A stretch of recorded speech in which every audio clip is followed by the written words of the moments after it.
So let's talk about some other equipment, okay, and other things that you can use in your kit. And, you know, and to be honest with you, some of this is not expensive. Some of this is very reasonable.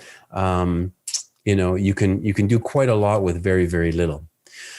A tripod. I know it sounds funny, but a tripod is a super important piece of equipment, okay?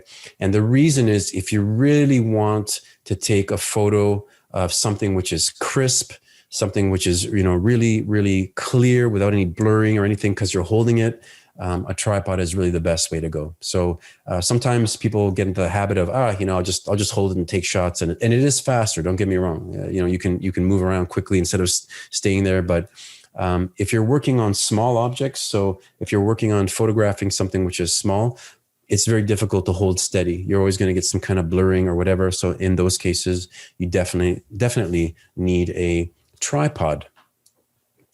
A pole and the adapter. So I have a couple of options usually with me. So for example, this is one. This is just a monopod.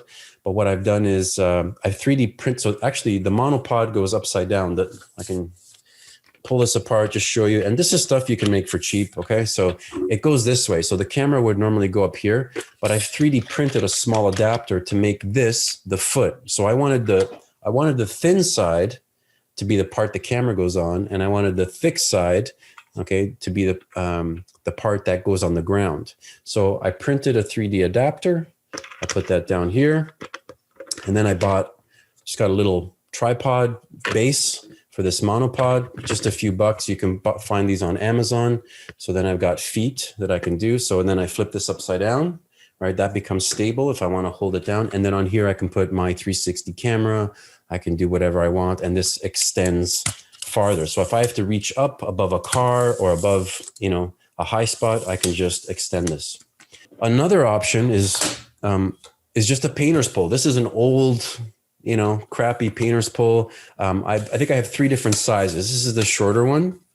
And what you should buy is an adapter. So this is just an adapter. It's just like a little cylinder, and it has the thread in here that you can thread on top of the pole. Okay, like that. And then you can put a different type of mount on here.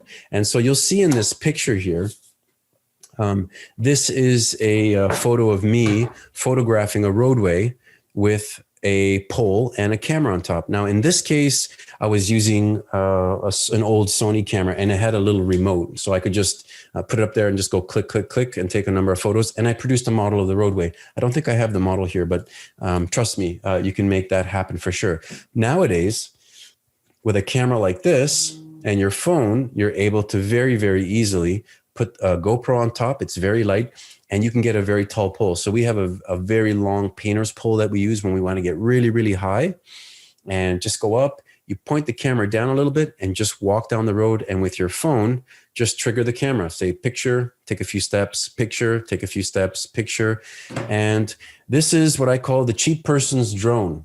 So, you know, if you can't afford, or for example, if you get into an area where, you know, you're near an airport or you can't fly a drone, this is often a good way. So all the people who are doing like accident reconstruction or collision reconstruction and stuff like that, and you want to get an intersection, but you know, you can't fly a drone at that point, you can use this pole, okay? And this is not my idea. This is something that has been done for years now. And hey, if you have a pole and an adapter, and these adapters are cheap for not a lot of money, you can get your camera high up and get some really good views that way.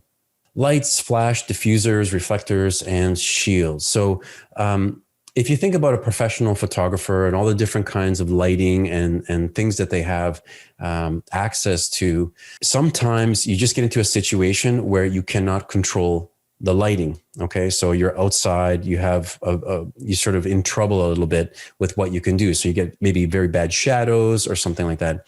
So you may have to add light, okay, help to add a little bit of light, or maybe try some different things. But especially when you have some things in your control, well, in that case, you can use a flash, you can use extended exposure times, you can use reflectors, you can use shield. There's a lot of things that you can use. So using a flash can often help to bring out a lot of details that you couldn't otherwise see. So lighting, shields, all these things, whatever you have access to, in some cases, you may need to use them.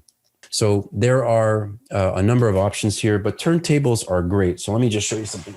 So this is a turntable that I got on Amazon, and it's fairly big. It's about 30 centimeters across, and I use it for photographing smaller objects. And I've painted one side white. Okay, so I've got black. It's a little bit shiny here. You can see a little bit of the lighting there when I go there, and it's nice when these are flat, very flat shaded, so they don't reflect anything. But this is a flat white on this side. You see, it doesn't have as much reflection. So these are great when you're working with smaller objects, like this car that's being shown here. You put it on, and then slowly you rotate it around and take photos. Now, there are tricks to using this. Okay, what you have to keep in mind is when you have a camera pointed at an object, the camera's assuming that the object is still and everything around it is still. It doesn't know that the turntable is just moving relative to the background. What you're doing is you're tricking the camera into thinking that the camera is moving around the object and not that the camera is still and the object is moving. Okay, so it's a little trick. You're trying to trick the camera into thinking that it's moving around the object. So I won't say a lot more there.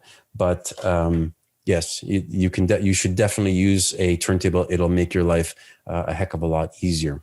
So there are some things that you can do, for example, with glass, with shiny objects, with mirrors, and a lot of them have to do with just coatings. Okay, a lot of different things you can do. This is a product you can buy, and it's not cheap, but the nice thing about it is that it evaporates. But basically, you spray it on, and then an hour or two later, it disappears. So there's no cleaning or anything else. So that's one option that you can use there. Not too bad. Here's another one. This is also an A-sub. This is just a sampler, but this one does not evaporate. So if you spray this one, okay, then you're gonna have to clean it. You're gonna have to wash it off after. So that's another option. And if you don't like those options, I was at a conference once with two young ladies who worked with me. We were doing a workshop on bullet trajectories, and I had this idea for using the photogrammetry on the bullet impacts. But of course, this was like a shiny car, and I was like, oh, it's not going to work so well. And so one of the ladies says, use dry shampoo. And I said, dry shampoo? What's dry shampoo? I don't get what that is. That doesn't sound right. So apparently, thanks to the ladies, dry shampoo. So when you spray this stuff, I guess women spray it in their hair and apparently they shake it around. But when you spray it on an object, it turns white. And then you can just kind of like wipe it off after. So if you have something shiny, you can use this to spray, and it works and it's cheap. A can like this might be only a few dollars at the pharmacy or drugstore or something like that. So yeah, it's a cheap option. And you can also use other things. So for example, cornstarch and water.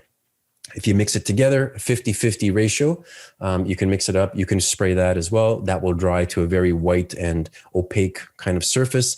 Alcohol and baby powder. So alcohol will work as well. The alcohol will evaporate much faster, but it works just as well. But of course, with these types of things, you're going to have to wash. Okay, you're going to have to clean the object for sure.